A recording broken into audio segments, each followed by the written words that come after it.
Bab 13, Gerakan Nasional di Eropa 1848-1871. Nasionalisme modern. Sejak akhir abad ke-18, ide nasionalisme telah menjadi seampuh ide demokrasi dalam membentuk sejarah modern. Apa itu bangsa? Sebuah kata yang sebaiknya tidak disalahgunakan dengan negara yang berarti komunitas politik secara menyeluruh, tidak juga dengan pemerintah yang mengacu pada badan legislatif, eksekutif, dan yudikatif.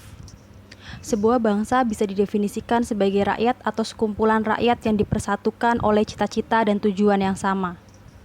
Perasaan nasional tidak bergantung pada identitas ras, karena hal itu tidak bisa ditemukan dimanapun. Penduduk setiap negara Eropa merupakan darah campuran. Perasaan nasionalisme sebagian bergantung pada kesamaan bahasa. Ada selalu kesulitan dalam menyatukan populasi dengan banyak bahasa berbeda. Contoh negara bilingual seperti Belgia dan trilingual seperti Swiss menunjukkan bahwa bangsa bisa eksis tanpa persamaan bahasa. Kesamaan agama juga berfungsi sebagai kekuatan pemersatu. Namun demikian, sebagian besar bangsa-bangsa Eropa mencakup perwakilan dan keyakinan-keyakinan yang berbeda. Perasaan nasionalisme pada dasarnya adalah produk sejarah. Apa yang membentuk suatu bangsa adalah kesamaan warisan, kenangan masa lalu, dan harapan untuk masa depan. Irlandia telah lama bergabung dengan Inggris, tetapi nasionalisme orang-orang Irlandia tidak hilang. Bohemia yang lama menjadi jajahan bangsa Habsburg tidak pernah kehilangan semangat nasionalismenya. Bangsa Portugis masih hidup, walaupun setelah pembagian wilayah Polandia hilang dari peta Eropa. Orang-orang Yahudi telah bercerai-berai di seluruh dunia selama berabad-abad. Namun demikian, mereka terus menanti penyatuan mereka di Tanah Suci atau Holy Land. Selama perasaan nasionalisme bisa bertahan, sebuah bangsa tidak bisa hilang. Nasionalisme hampir tidak hidup di antara orang-orang Yunani kuno yang menjadikan kota kecil atau kota besar sebagai kesatuan sosial tipikal mereka. Nasionalisme juga tidak dikenal oleh orang-orang Roma yang menciptakan negara luas. Nasionalisme tidak aktif di sebagian besar abad pertengahan ketika feodalisme bersifat lokal dan gereja serta kekaisaran bersifat internasional. Hanya menjelang akhir periode pertengahan, rasa nasionalitas atau nasionalisme muncul di Inggris, Prancis, Spanyol, dan beberapa negara lainnya. Ini dikarenakan berbagai alasan: pertumbuhan kekuasaan raja yang bertentangan dengan pertumbuhan kekuasaan bangsawan feodal, pertumbuhan third estate atau bourgeois yang selalu jauh lebih nasionalis dalam sikap mereka daripada kebangsawanan atau kependetaan. Munculnya bahasa dan literatur lokal yang menggantikan penggunaan bahasa Latin, bahaya penaklukan oleh orang-orang asing yang secara luas menstimulasi sentimen patriotik. Penyebaran pendidikan dan penyebaran fasilitas perdagangan, perjalanan, dan hubungan antar negara selama masa modern membuat ide-ide nasionalisme bisa terserap oleh massa rakyat di setiap wilayah.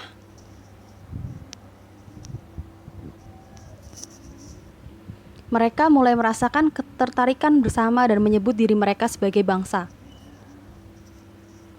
Revolusi Prancis sangat membantu perkembangan sentimen nasionalisme. Para revolusionis menciptakan tanah air sebagai istilah yang seperti kita pahami saat ini. Para revolusionis menggunakan istilah bangsa Prancis untuk mengganti kerajaan Prancis. Mereka menggunakan kecintaan pada bangsa untuk menggantikan kesetiaan pada seorang raja. Ketika sebuah usaha dilakukan untuk menghancurkan revolusi, mereka bangkit bersama sebagai satu kesatuan dan mengusir para penyerang keluar dari tanah suci Prancis. Tetapi tidak puas dengan keberhasilan mempertahankan revolusi dalam negeri, orang-orang Prancis mulai menyebarkan demokrasi ke luar negeri dan bahkan mereka melakukannya dengan sangat agresif. Mereka memosisikan diri mereka sebagai pembebas atau liberator. Dengan cepat mereka membuktikan diri sebagai penakluk. Seorang jenderal Republikan, Napoleon Bonaparte, mengubah warga negara Prancis menjadi tentara profesional dan memimpin mereka meraih kemenangan di banyak medan pertempuran. Napoleon, orang tanpa negara, tidak merasakan simpati bagi nasionalisme.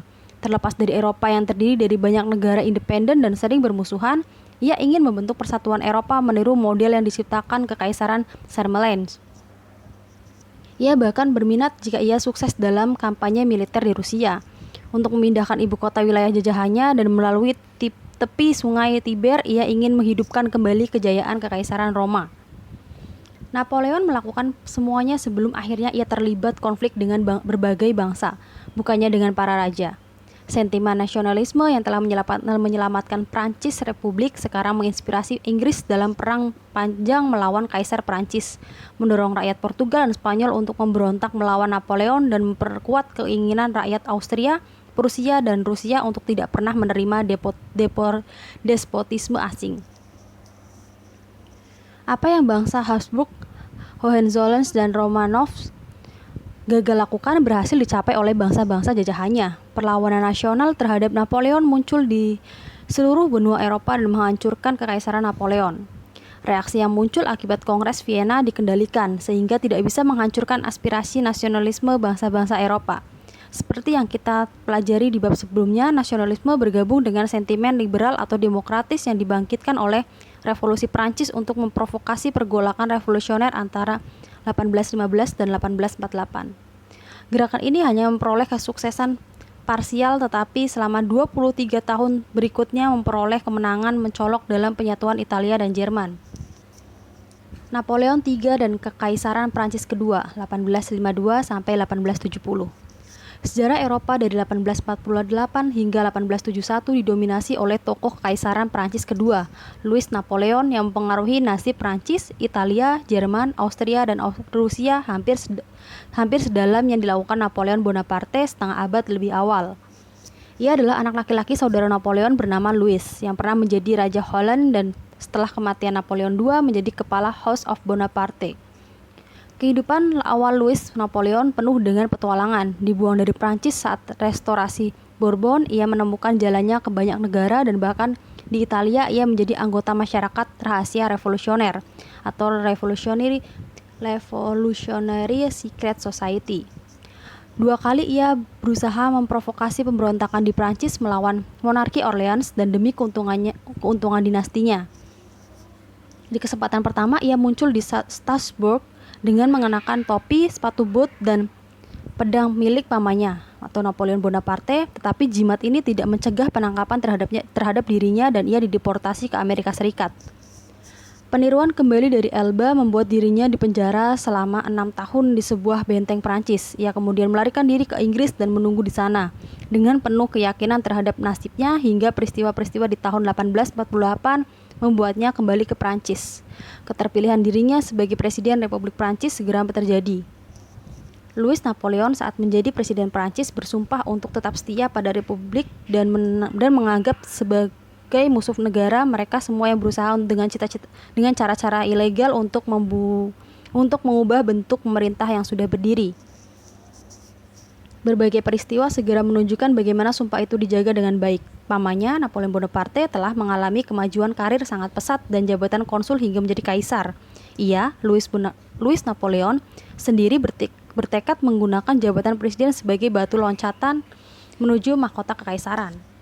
Pengadopsian hak pilih orang dewasa secara universal oleh rakyat Prancis membuatnya merasa perlu untuk membuat daftar dukungan semua kelas populasi. Angkatan bersenjata tentu saja menjadikan Bonaparte sebagai kepala angkatan bersenjata.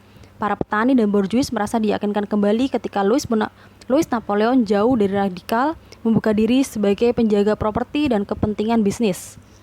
Kaum pekerja yang sebagian besar membantu revolusi Februari direkonsiliasi dengan janji hukum khusus untuk keuntungan mereka.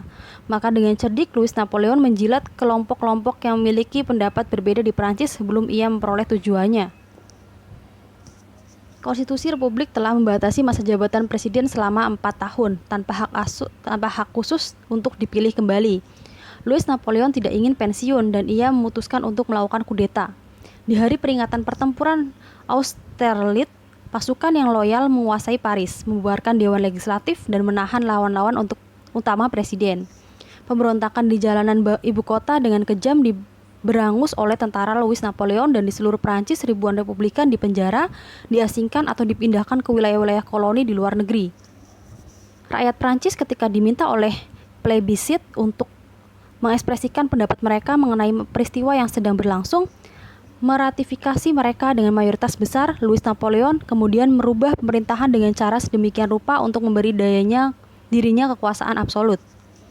hanya membutuhkan perubahan nama untuk mengubah republik menjadi sebuah kekaisaran. Sebuah pemungutan suara dengan suara bulat pada 1852 mengesahkan presiden memperoleh gelar Napoleon III, Kaisar Prancis secara turun-temurun. Prancis di bawah Napoleon III memiliki sebuah konstitusi, hak pilih warga negara universal dan sebuah badan legislatif, tetapi Prancis merdeka hanya dalam penampilan saja. Kaisar tetap mengontrol membuat hukum, diplomasi, angkatan darat dan angkatan laut dan seluruh sistem administrasi. Prancis yang kehilangan kebebasannya karena berada di bawah kekaisaran kedua menikmati kemakmuran materi. Napoleon III memiliki perasaan tulus terhadap kesejahteraan semua golongan masyarakat yang mencakup kaum proletariat yang terabaikan. Melalui hadiah amal, pemberian, dan subsidi, ia mencoba menunjukkan bahwa ide meningkatkan mereka yang paling banyak dan paling miskin telah ada dalam pikirannya. Pemerintahannya adalah pemerintahan yang menyediakan makanan murah, pekerjaan umum yang luas untuk memberi lapangan pekerjaan, dan banyak hari raya. Para pengagumnya menyebutnya sebagai kaisar pekerja. Di lain pihak, para pengusaha yang memperoleh keuntungan melalui pembangunan yang hebat selama periode ini adalah perusahaan bank, pabrik, kereta api, kanal, dan perusahaan kapal uap. Kemajuan yang dibuat terlihat mencolok di First Paris Exposition pada 1855, ketika seluruh dunia berkerumun di Paris untuk melihat produk-produk industri dan seni Prancis. Setelah gagal menikah dengan salah satu putri keluarga kerajaan Eropa yang curiga pada si petualang Prancis ini, Napoleon III menikah dengan putri Spanyol, Eugenie de Montijo. Kecantikan dan keanggunan Eugenie membantu membuat kerajaan di Tuileries menjadi pusat fashion seperti yang pernah terjadi di bawah pemerintahan rezim lama. Kelahiran seorang pewaris tahta Prince Imperial semakin meyakinkan akan kelanjutan dinasti Napoleon. Keberuntungan sungguh berpihak pada kaisar. Kekaisaran berarti perdamaian, kata Napoleon sebelum menerima gelar kekaisaran. Namun demikian, ia melanjutkan berperang.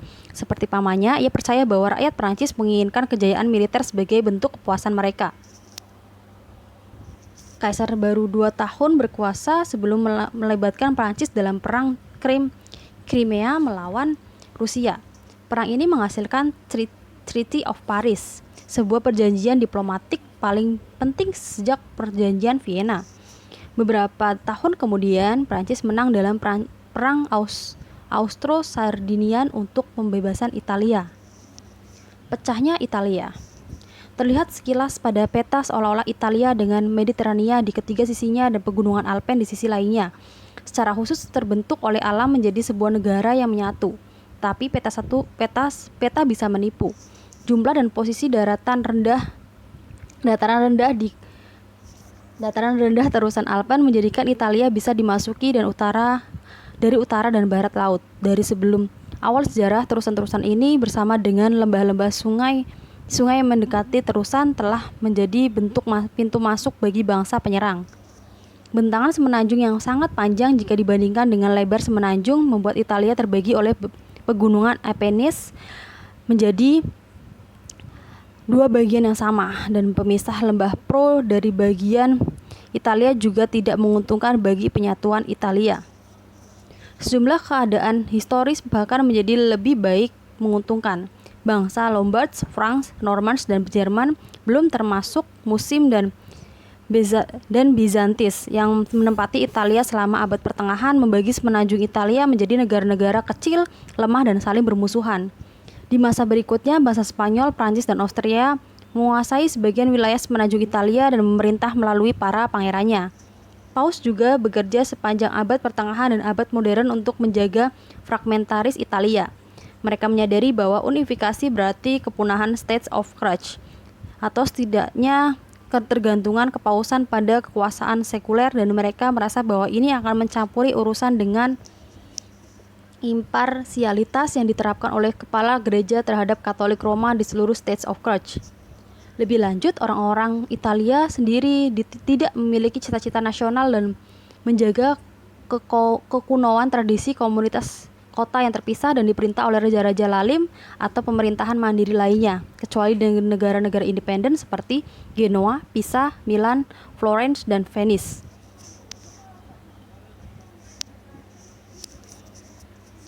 Sejarah Italia selama 1,5 abad antara Peace of Westphalia dan meletusnya revolusi Prancis hampir kosong. Kejayaan seni, literatur, dan sains Renaissance sekarang jadi kenangan. Abad-abad salah kelola pemerintahan dan perselisihan internal menghancurkan energi kreatif rakyat, sementara kesejahteraan materi mereka mengalami penurunan secara berarti setelah penemuan Amerika dan Semenanjung Harapan yang menjadi rute ke Hindia menggeser pusat-pusat perdagangan dari Mediterania ke Atlantik. Terpecah belah, terjajah, termiskinkan, Italia jatuh ke dalam masa-masa suram. Rakyat Italia menggambarkan gerakan nasionalisme mereka sebagai Risorgimento, sebuah pemberontakan rakyat yang pernah paling beradab dan makmur di Eropa. Pemberontakan rakyat Italia dimulai dari Revolusi Prancis. Pasukan revolusioner Prancis mengusir orang-orang Austria keluar dari Italia, kemudian mendirikan negara republik di bagian utara semenanjung Italia dan menyingkirkan semua penyalahgunaan rezim lama. Italia mungkin bangkrut dari mati suri lamanya dan mengharapkan persatuan dan kemerdekaan. Napoleon Bonaparte lahir sebagai orang Italia, terus berusaha menyatukan para revolusionis Prancis. Seluruh Italia kecuali kepulauan Sardinia dan Sisilia dijajah oleh Prancis atau dibuat bergantung pada Prancis. Kaisar Prancis memperkenalkan kebebasan personal, toleransi agama, persamaan di hadapan hukum, dan bahkan Code of Napoleon ke seluruh negeri. Tahun 1815 adalah tahun kekecewaan menyakitkan bagi rakyat Italia yang patriotik yang melihat negara mereka sekali lagi dibagi-bagi tunduk pada Austria dan berada di bawah kekuasaan para pangeran reaksioner.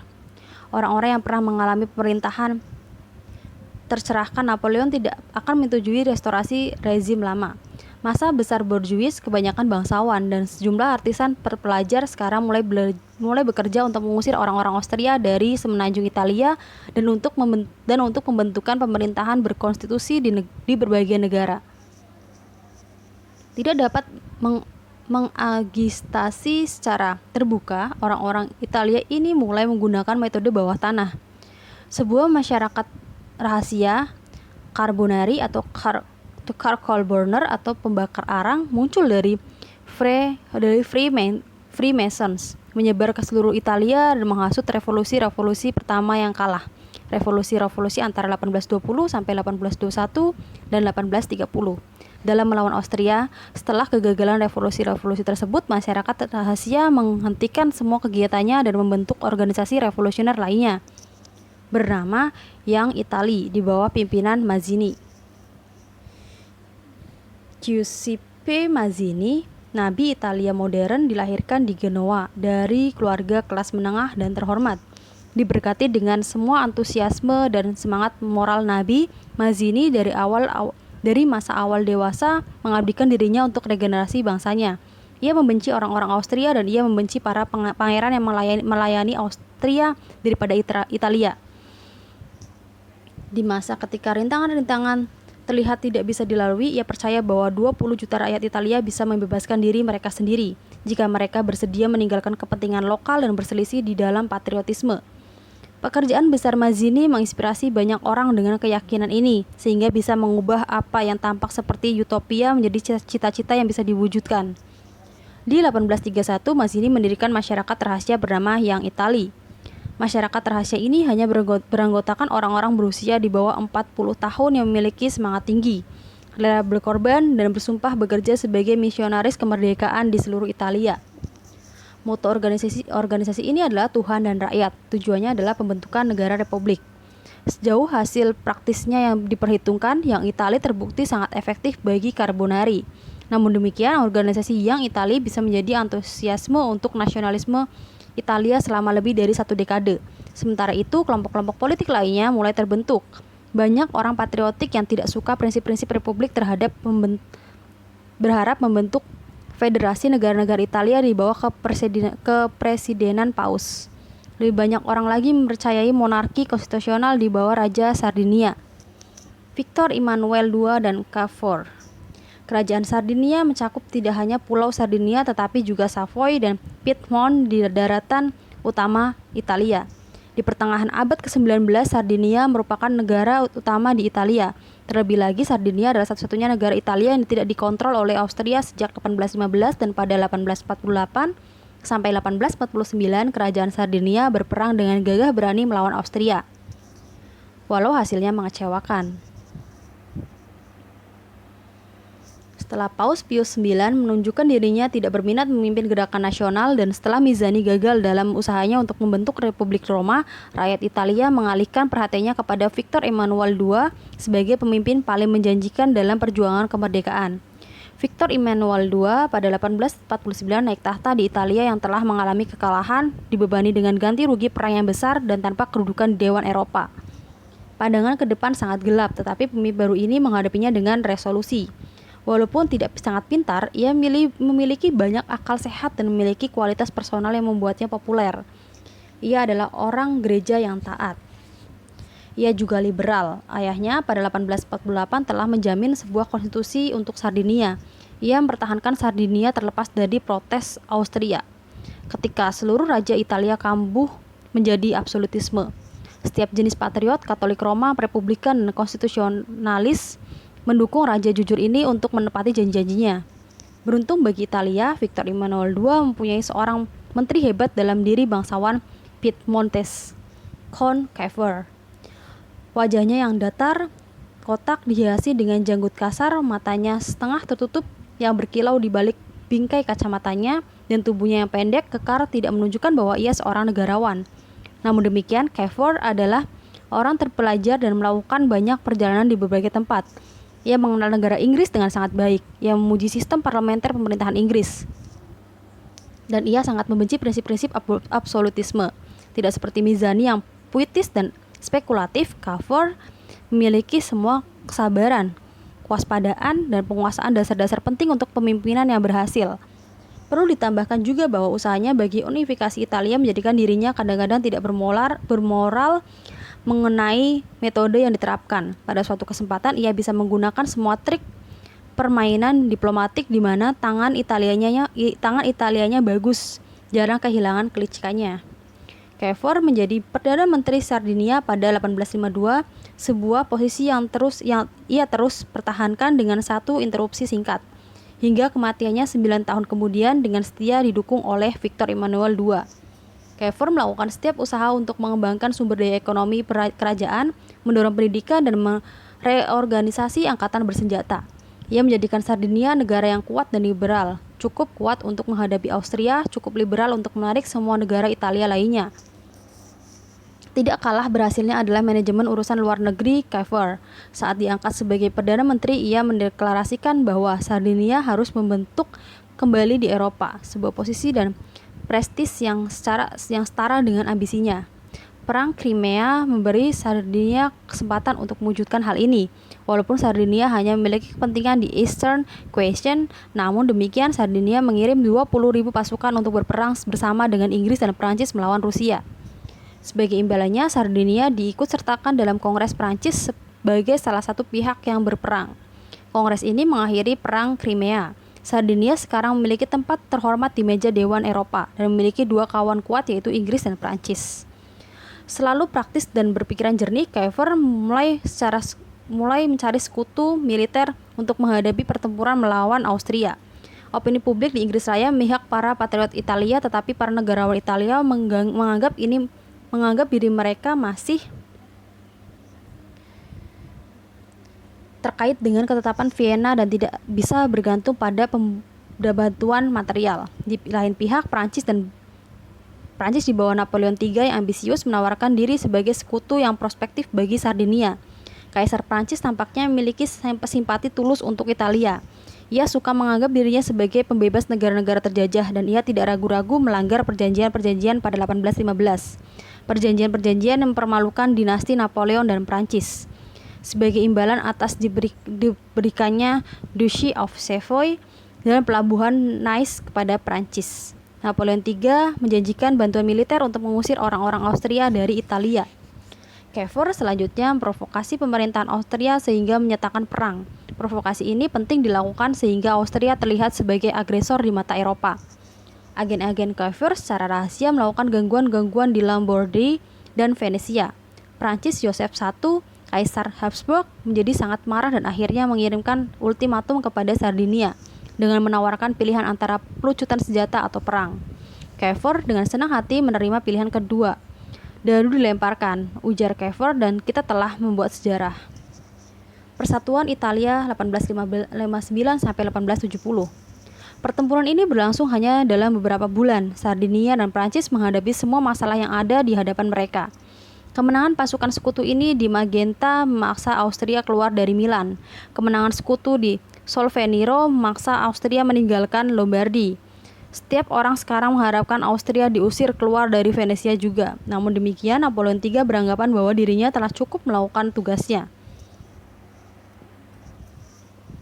Ia tidak pernah berpikir untuk menyatukan seluruh Italia, tetapi hanya ingin menguasai Lombardi dan Venesia untuk kerajaan Sardinia. Bangkitnya perasaan nasionalisme yang mengiringi perang memungkinkan untuk menyatukan seluruh semenanjung Italia, sehingga bisa menciptakan sebuah negara nasional yang kuat seperti Prancis. Lebih lanjut, Prusia yang takut dengan kemenangan-kemenangan Prancis di Italia dan kemudian di Jerman mulai memobilisasi pasukannya di Rhine. Untuk ini dan alasan lainnya, Napoleon III memutuskan untuk mengakhiri usahanya di Italia. Ia melakukan pembicaraan pribadi dengan Francis Joseph I dan secara diam-diam menyepakati gencatan senjata Villa Franca. Syarat-syarat gencatan senjata seperti tertulis dalam perjanjian perdamaian adalah penyerahan Lombardi kepada Sardinia. Namun demikian, Venesia tetap dikuasai Austria. Victor Emmanuel II dan Cavour dibiarkan dalam kesulitan oleh sekutu mereka, harus menerima ketetapan yang menghancurkan harapan mereka. Kehilangan kewaspadaan yang pernah dimilikinya, Cavour memaksa Sardinia melanjutkan perang sendirian. Raja dengan bijaksana menolak untuk membahayakan apa yang telah dimenangkan. Ia akan menunggu dan menunggu. Ia tidak harus menunggu lama. Rakyat Italia tengah tanpa bantuan mengambil langkah selanjutnya dalam unifikasi. Parma, Modena, Tuscany, dan Romagna mengusir penguasa mereka untuk mendeklarasikan aneksasi untuk Sardinia. Tindakan ini mendapat dukungan pemerintahan Inggris. Bahkan Napoleon III berkeinginan setelah Cavour menyerahkan Savoy dan Nice kepada dirinya, seolah-olah Kaisar Prancis telah menjalankan persetujuan awal dan telah membebaskan Italia dari pegunungan Alpen ke Laut Adriatik. Seorang diplomat ironi menggambarkan transaksi ini sebagai tip pelayan Napoleon. Langkah ketiga dalam unifikasi dilakukan oleh Giuseppe Garibaldi, seorang pelaut dari Nice, seorang prajurit kemerdekaan dan seorang sosok yang patriotik. Saat berusia 24 tahun, Garibaldi bergabung dengan Yang Itali, ikut serta dalam pemberontakan. Atas tindakannya ini ia dijatuhi hukuman mati, tetapi ia melarikan diri ke Afrika Selatan dan berperang di sana selama bertahun-tahun bagi kemerdekaan koloni-koloni Portugis dan Spanyol. Kembali ke Italia selama kerusuhan pada 1848, ia dikenal dalam membela Republik Roma Mazzini. Runtuhnya gerakan revolusioner membuat dirinya sekali lagi menjadi buronan. Ia tinggal selama beberapa waktu di New York, kemudian menjadi kapten di sebuah kapal Peru dan akhirnya menetap sebagai petani di sebuah pulau kecil di Italia. Berbagai peristiwa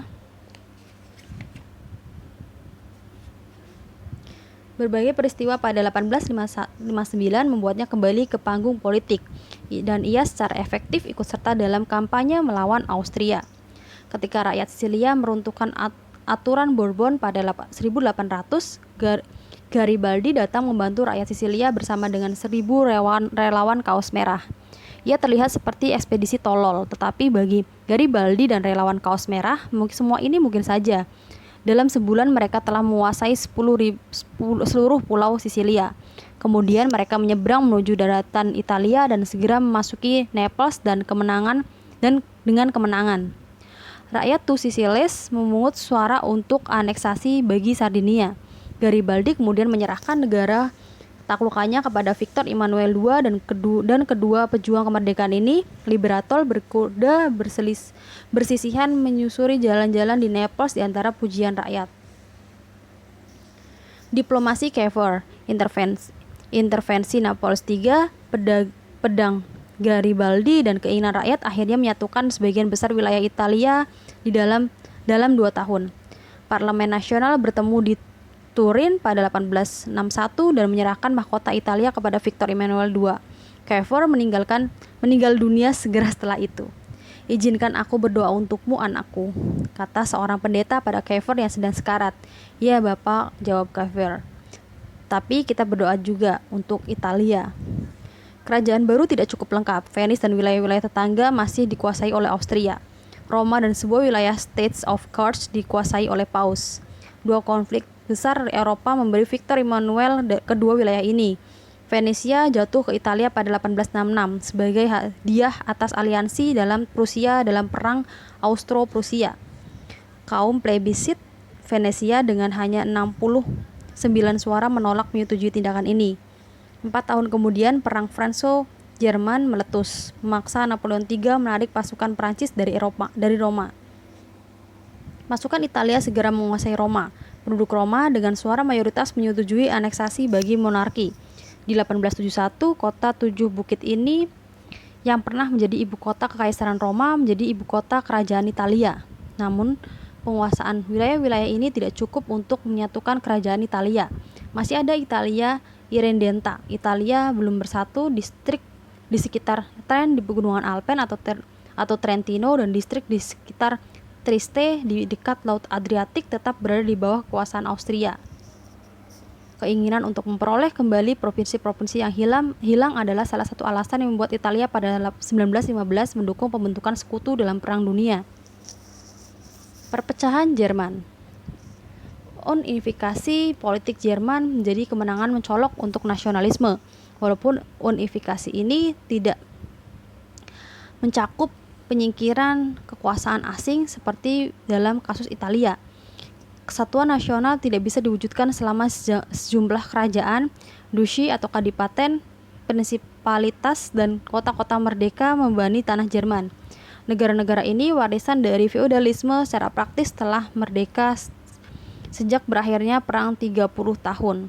Setiap negara membuat hukumnya sendiri, menyelenggarakan pengadilannya sendiri, melakukan diplomasinya sendiri, dan memiliki angkatan bersenjata, pajak, dan uang sendiri. Hanya sebuah peta atau serangkaian peta pada skala luas bisa memberi keadilan bagi negara-negara Jerman. Jerman adalah negara besar, penduduknya banyak dan kaya, namun tidak memiliki pemerintahan nasional, seperti yang telah eksis di Inggris, Prancis, Spanyol, dan bahkan Rusia selama berabad-abad. Kekaisaran Roma Suci tidak menginginkan persatuan Jerman. Di dalam Kekaisaran Roma Suci terdapat para raja atau pangeran yang juga memiliki wilayah di luar Kekaisaran Roma Suci. Bangsa Hohenzollern berkuasa atas Prusia Timur dan sebagian wilayah Polandia. Sementara bangsa Habsburg menguasai Hungaria dan wilayah-wilayah non-Jerman. Pada saat yang sama, Raja Inggris, Raya, Denmark, dan Swedia dikarenakan kekuasaan mereka di Hanover, Holstein, dan Pomerania masing-masing sejajar di antara para raja di Kekaisaran Roma Suci. Di sini, kekaisaran tidak memiliki ibu kota seperti London, Paris, Madrid, dan Saint Petersburg untuk masing-masing negara kekuasaannya.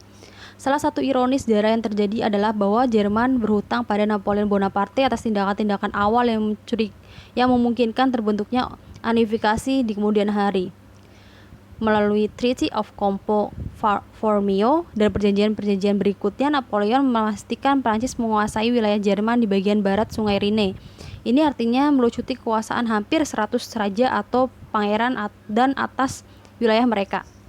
Napoleon kemudian mereorganisasi sebagian besar wilayah Jerman di sebelah timur Sungai Rhine dengan tujuan membentuk beberapa negara besar sebagai pembatas antara Prancis di satu sisi dan Austria dan Prusia di sisi lainnya. Pekerjaan ini menyelamatkan kejatuhan kaisar. Jerman pada 1815 meliputi hanya 39 negara merdeka jika dibandingkan dengan lebih dari 300 negara pada 1789. Kehancuran Kekaisaran Roma Suci oleh Napoleon meliputi pelanggaran lainnya dengan masa lalu. Karena itu, orang bisa membayangkan sebuah kekaisaran baru dan murni yang warga negaranya seluruhnya orang Jerman. Di dalamnya orang Austria tidak punya tempat. Dukungan untuk nasionalisme Jerman juga datang dari Napoleon. Dengan menghilangkan begitu banyak negara kecil, ia tidak hanya menyederhanakan peta politik, tetapi juga memaksa bangsa Jerman meredakan kecemburuan dan kebencian mereka dan menganggap mereka sebagai sebangsa. Perang pembebasan atau War of Liberation melawan Napoleon menyatukan mereka, setidaknya selama beberapa saat. Demi kepentingan bersama, bangsa Prusia, Saxons, dan Bavaria bangkit mengangkat senjata tidak untuk melakukan tidak untuk menaklukkan negara lain, tetapi juga membebaskan diri mereka sendiri dari seorang tiran yang tidak bisa ditolerir. Aku hanya mempunyai satu tanah air, tulis Stein pada 1812 yang bernama Jerman. Lagu perang terkenal What is the German Fatherland mengekspresikan semangat patriotik yang sama.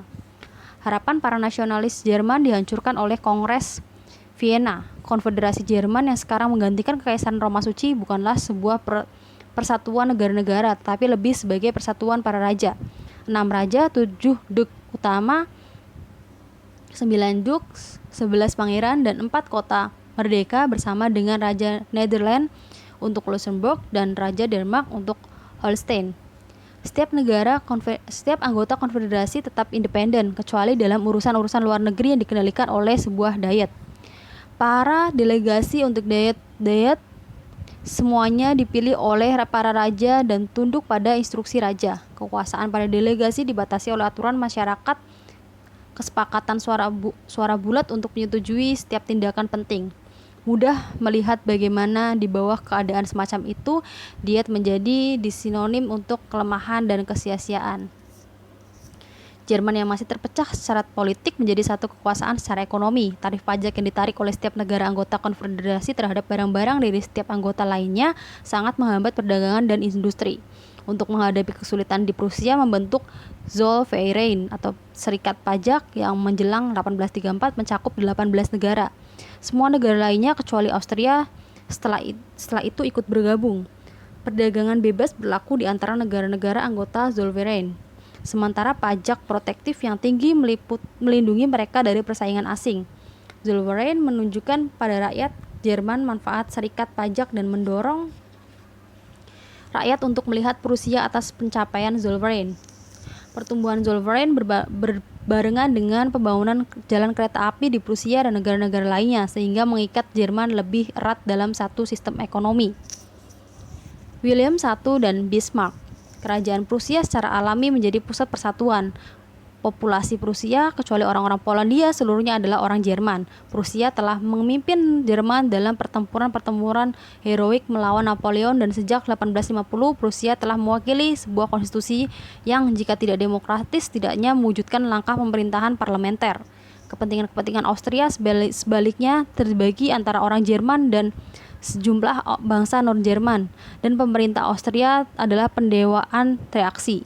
Baik kaum nasionalis atau demokrat tidak bisa mengharapkan bantuan dari Habsburg, karena bagi negara-negara tengah dan selatan, Saksoni, Bavaria, Württemberg, Baden, Hanover, dan yang lainnya, tidak satupun dari mereka cukup besar atau cukup kuat untuk melakukan tugas berat unifikasi.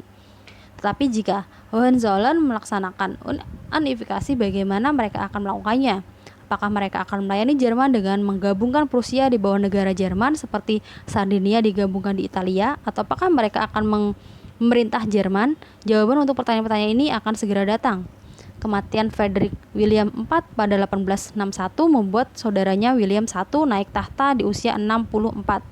Raja baru ini memiliki kesadaran dan pikiran praktis yang lebih penting. Ia memiliki kemampuan memilih para pembantu yang bagus dan ia sangat mempercayai mereka. Sebagai penganut hak ilahian, ia tidak mengizinkan konstitusi yang dijamin oleh para pendahulunya. Cita-cita yang ia perjuangkan selama masa kekuasaannya yang lama adalah cita-cita para penguasa lalim tercerahkan di abad ke-18.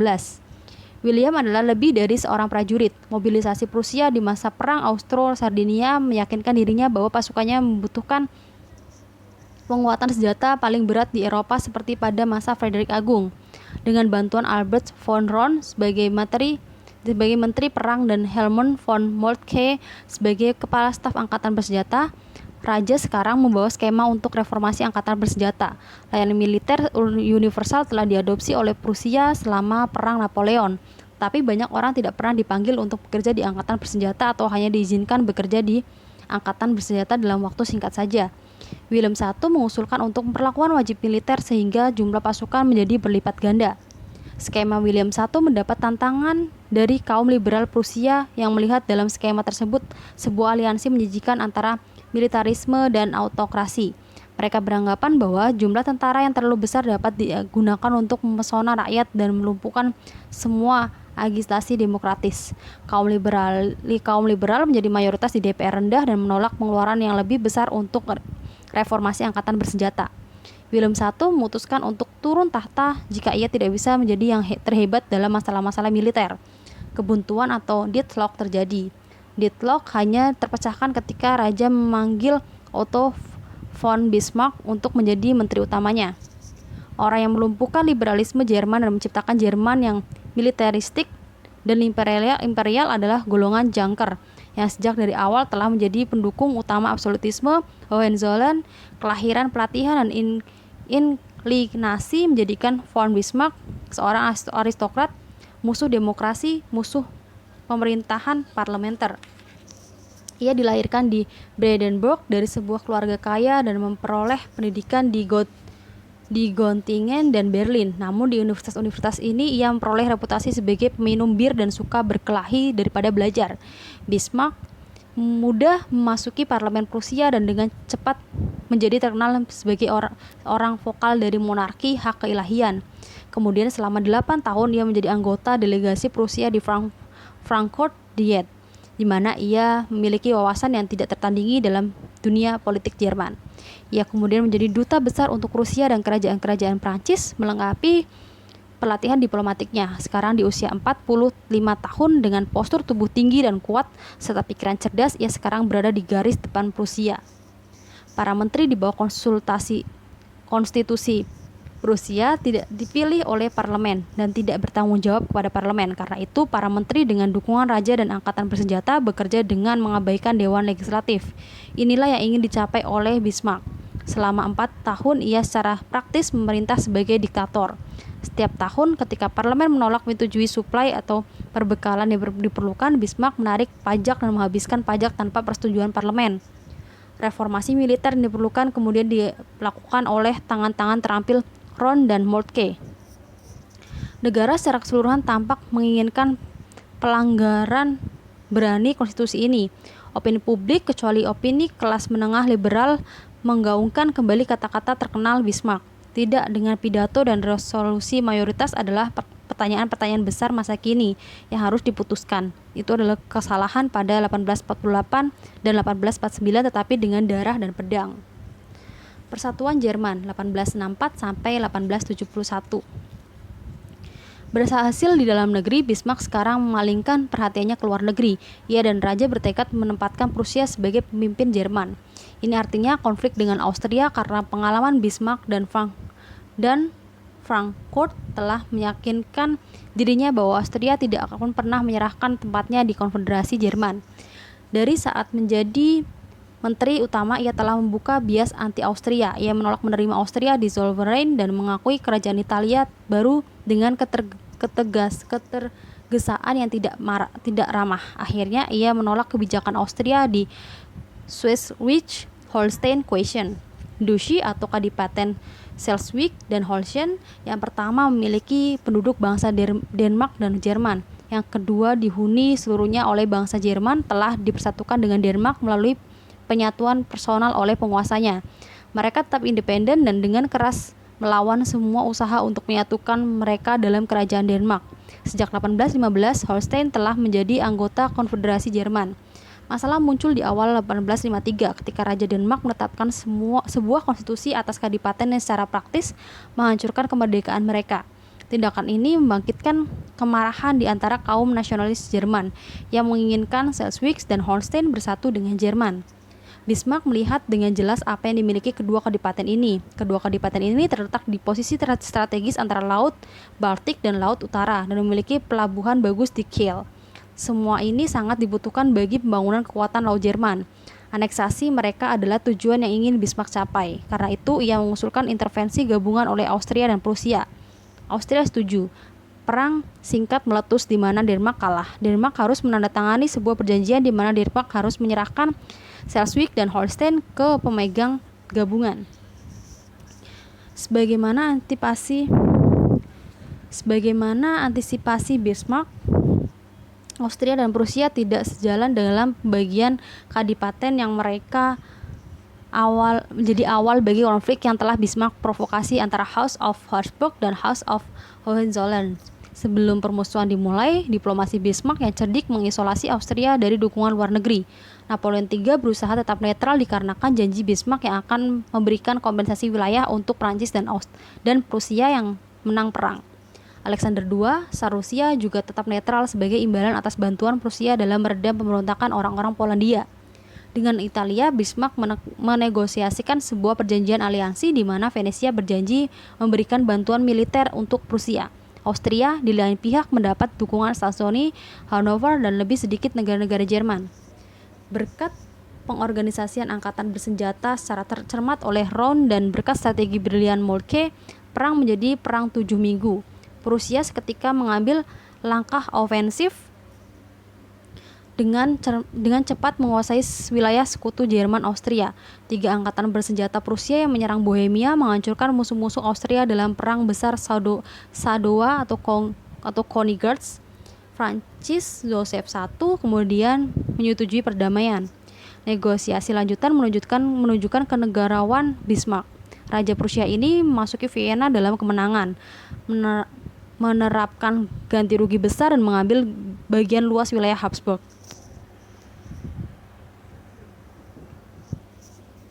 Bismarck tidak setuju karena ia tidak berhasrat menciptakan antagonisme abadi antara Austria dan Prusia yang akan mencegah aliansi masa depan mereka.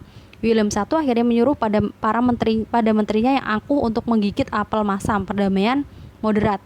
Dengan Treaty of Praga, Austria tidak terlihat wilayah kecuali Venesia untuk Italia dan tuntasnya atas Schleswig dan Holstein untuk Prusia. Namun demikian, Austria berkonsentrasi untuk pembubaran Konfederasi Jerman. Bismarck sekarang memiliki tangan bebas di Jerman. Langkah pertama Bismarck adalah aneksasi Prusia di Kadipaten Schleswig-Holstein. Bersama dengan Kerajaan Hanover, Elektrokat Hesse-Kassel, Kadipaten Nassau, dan kota merdeka Frankfurt on Main, wilayah-wilayah kekuatan Prusia untuk pertama kalinya membentang tanpa putus dari Polandia hingga ke perbatasan Prancis. Semua negara independen di utara Main jumlahnya sebanyak 21 kemudian diminta oleh Bismarck untuk masuk Konfederasi Jerman Utara di bawah pimpinan Prusia. 4 negara di selatan Main yang telah bergabung dengan Austria tidak masuk konfederasi baru. Namun demikian, mereka secara diam-diam setuju untuk menempatkan angkatan bersenjata mereka di Prusia dalam perang melawan Prancis. Bagi Bismarck, perang Franco-Jerman berada dalam logika sejarah. Ia percaya bahwa perang diperlukan karena aksi gabungan melawan musuh bersama akan mempercepat sentimen nasionalisme dan menyelesaikan pekerjaan unifikasi di bawah Prusia. Ia juga percaya bahwa perang tidak bisa dihindari dalam pandangan kebijakan Prancis tradisional untuk menjaga Jerman tetap terpecah agar memiliki negara tetangga lemah di seberang Rhine.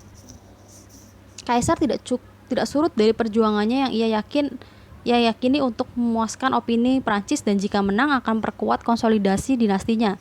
Setelah 1867, kedua pemerintahan bersiap untuk perang.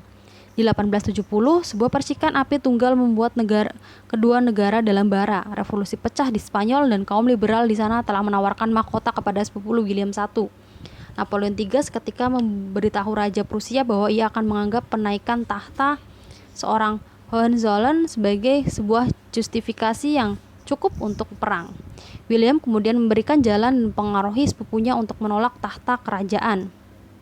Atas hal ini, Napoleon bertindak lebih lanjut dan menuntut sumpah William agar tidak pernah mengizinkan seorang Hohenzollern untuk menjadi sebuah kandidat raja di masa depan. William menolak melakukan sumpah ini dan dari ke tempat kediamannya di Ems, ia mengirim telegram mengenai keputusannya kepada Bismarck di Berlin. Setelah mengetahui dari Roon dan Moltke tentang kesiapan Prusia untuk perang, Bismarck mengirim pernyataan raja ke surat kabar, tidak dalam bentuk aslinya tetapi disingkat sebagai bernada menghina. Bismarck sendiri kemudian mengatakan bahwa pengiriman Ems ditujukan untuk menimbulkan efek bendera merah di atas benteng Gallik. Segera setelah menerima pernyataan itu, Prancis menyatakan perang. Apa yang terjadi kemudian sungguh menghenyakan Eropa. Pertempuran mulai berkobar di pertengahan Juli menjelang pertengahan Agustus. Pasukan Prancis di bawah Bazaine dikepung di Metz dan pada 2 September pasukan lainnya yang dipimpin oleh McMahon dikalahkan dan ditangkap di Sedan. Napoleon III sendiri menjadi seorang tawanan. Bayern menyerah di Metz pada bulan Oktober. Sementara itu, pasukan Jerman menekan dan mengepung Paris. Pengepungan berlangsung selama 4 bulan dan akhirnya Jerman menyerah Januari 1871 karena kedinginan dan kelaparan. Perang sekarang berakhir. Perlakuan keras Bismarck terhadap Prancis sangat berbeda dengan moderasi sebelumnya terhadap Austria. Melalui Treaty of Frankfurt, Prancis setuju membayar ganti rugi sebesar $1 miliar dalam 3 tahun dan mendukung angkatan bersenjata Jerman hingga ganti rugi terbayarkan semua. Prancis juga menyerahkan Alsace kepada Jerman, termasuk Strasbourg dan sebagian besar wilayah Lorraine, termasuk Metz. Dua kota benteng ini dianggap sebagai pintu gerbang ke Jerman. Kembali ke 1815, Prusia pernah mencoba menguasai Alsace dan Lorraine agar memiliki lebih banyak perbatasan yang kuat untuk wilayah kekuasaannya di Rhenis. Bismarck menguasai Alsace dan Lorraine pura-pura mendapatkan kembali apa yang pernah menjadi wilayah Jerman. Tapi kali ini penguasaan atas kedua wilayah ini dikarenakan sumber daya ekonomi kedua wilayah ini. Lorraine sangat kaya dengan batu bara dan besi. Dan nilai penting kedua wilayah ini sebagai garis pembatas yang kuat melawan agresi Prancis di masa depan. Prancis tidak pernah bisa bersatu kembali dengan dua provinsi yang hilang tersebut. Setelah 1871, Prancis selalu berharap bisa merebut kembali kedua provinsi itu. Mayoritas penduduk kedua provinsi itu tetap menggunakan bahasa Prancis dan memiliki perasaan sebagai orang Prancis terlepas dari sekolah-sekolah Jerman, pelatihan militer Jerman, dan imigrasi orang Jerman dalam jumlah besar. Maka Alsace dan Lorraine menjadi luka terbuka lainnya di wajah Eropa. Lebih daripada yang lainnya, aneksasi terhadap kedua provinsi itu mengganggu ketenangan perdamaian dunia selama hampir setengah abad. Paris belum menyerah, Treaty of Frankfurt belum ditandatangani sebelum persatuan Jerman terwujud. 4 negara Jerman menciptakan sentimen nasionalisme yang dibangkitkan melalui perang dan menyetujui Prusia menjadi anggota Konfederasi Jerman Utara, serta mengkristenkan kembali Kekaisaran Jerman. Pada 18 Januari 71, di Hall of Mirrors di Versailles, William I memperoleh gelar Kaisar Jerman. Gerakan nasionalisme antara 1848 dan 1871 telah membalikkan Eropa. Austria diusir keluar dari Italia dan Jerman, yang sekarang diubah menjadi anggota-anggota Persatuan Besar. Denmark kehilangan kadipaten-kadipatennya, Prancis kehilangan Alsace, Lorraine. Semua ini berarti akhir dari keseimbangan kekuatan yang terbentuk pada 1815. Napoleon III, Cavour, dan Bismarck antara mereka menghancurkan pemukiman Vienna. Gerakan nasionalisme tidak berhenti atau bahkan bangkit setelah 1871. Bergabung dengan demokrasi secara erat, nasionalisme terus menjadi kekuatan aktif dalam sejarah Eropa selama 43 tahun sebelum meletusnya Perang Dunia.